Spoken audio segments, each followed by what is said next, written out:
नागपुर के गिट्टी खदान इलाके में दिल दहला देने वाला मामला सामने आया है, जहां 14 वर्षीय बच्चे का अपहरण कर उसकी हत्या कर दी गई। चौंकाने वाली बात यह है कि इस वारदात का मास्टरमाइंड उसका अपना दोस्त ही निकला। नागपुर के गिट्टी खदान इलाके में 14 वर्षीय अथर्व नानोरे के अपहरण और हत्या का मामला सामने आया है, जिसने पूरे शहर को झकझोर कर दिया। 2 अप्रैल को हनुमान जयंती की रैली के दौरान अथर्व को उसकी ही दोस्त ने बहाने से भीड़ से बाहर निकाला और अपने साथियों के साथ मिलकर उसका अपहरण कर लिया। आरोपियों की योजना परिवार से 40 से 50 लाख रुपए की फिरौती मांगने की थी, लेकिन जब बच्चा शोर मचाने लगा तो घबराकर उन्होंने उसका गला घोंटकर हत्या कर दी गई। बाद में शव को रेलवे पुल के पास फेंक दिया गया। पुलिस ने तीनों आरोपियों को गिरफ्तार कर लिया है और अब आगे की जांच शुरू है। लगभग 9:51 से 10 बजे रात के टाइम पे उसका लास्ट ये था, तो वहीं से उसका किडनैप किया गया था।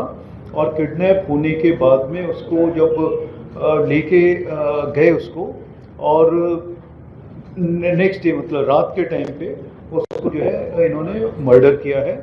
सुबह अर्ली मॉर्निंग जो है उसमें वो अभी टाइम एस्टेब्लिश हो जाएगा एग्जैक्ट जो है कि इसमें जो है खंडनी का जो हमें बताया गया है वो लगभग 40 से 50 लाख की खंडनी मांगना चाहते थे, ऐसा उन्होंने बोला है। उन्होंने फ़ोन नहीं किया इसमें, क्योंकि पहले ही उस बच्चे को जो है इन्होंने मार दिया था। वो मारना नहीं चाहते ऐसा उनका बोलना है, परंतु क्राइम तो हुआ ही है।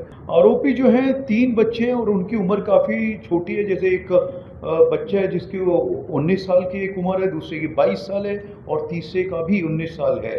तो एक जो है इनमें से सब्जी का व्यापार करता है, दूसरा जो है वो भी इसी तरह से गाड़ी चलाता है, उसके पास गाड़ियां हैं, और तीसरा जो है उसका वो इसका मित्र ही है और वो भी सब्जी इलेक्ट्रीशियन है और इस तरह के काम लेता है, छोटे छोटे टेंडर्स लेता है। ऐसा इनसे इंटरोगेशन में पता चला है कि ये जो है इनके पास में बहुत पैसा है, ऐसा इनको लगता था।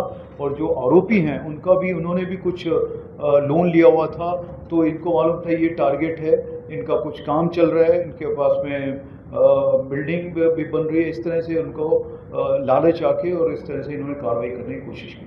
ये इंटरोगेशन में जब किया हमने तो उनका ये बोलना है कि इनके पास में जो है लोन लिया हुआ था और घर में इनके जो है तीनों के यहाँ पे इस तरह से था। और उसके बाद में इनको प्लान इन्होंने किया कि एक ये पैसे को हम लोग तीनों डिस्ट्रीब्यूट करेंगे, लगभग 15-15 लाख रुपए, और बाकी जो बचेगा वो जो मेन इसमें जिसका हाथ है वो बाकी डिसाइड करेगा किसको कितना पैसा देना है। तो आज सुबह के समय उसमें जॉइंट ऑपरेशन था, क्योंकि सभी लोग थे उसमें पुलिस, हमारी जो लोकल पुलिस है और क्राइम ब्रांच, दोनों ने मिलकर उसको किया, क्योंकि तीनों को इमीडिएटली उसमें किया गया अरेस्ट।